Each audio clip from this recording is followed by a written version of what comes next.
నిజమే కదా, మన దైవ సేవకులు మన కొరకు ఎంతో పాటుపడుతున్నారు. మన జీవితంలో కష్టం వస్తే వారు కన్నీటితో ప్రార్థన చేస్తున్నారు. మన జీవితంలో బాధలు ఎదురైతే వారు మనల్ని ఓదారుస్తున్నారు. అటువంటి దైవ సేవకుల గురించి హెబ్రీయులకు రాసిన పత్రిక 13వ అధ్యాయం 17వ వచనం ప్రకారంగా, మీ పైన నాయకులుగా ఉన్నవారు లెక్క అప్పచెప్పవలసిన వారి వలె మీ ఆత్మలను కాయుచున్నారు.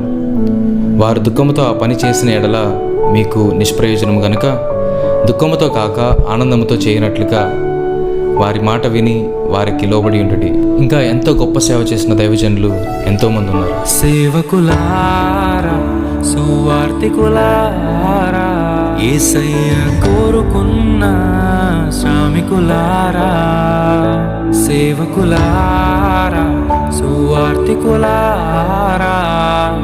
మీ మాదిరికై వందనము. ఉన్నత పనికై మమ్మును పిలచిన దేవా, మా కొరకై నీ ప్రాణం అర్పించితివి. నీలో నిలచి ఉండుటే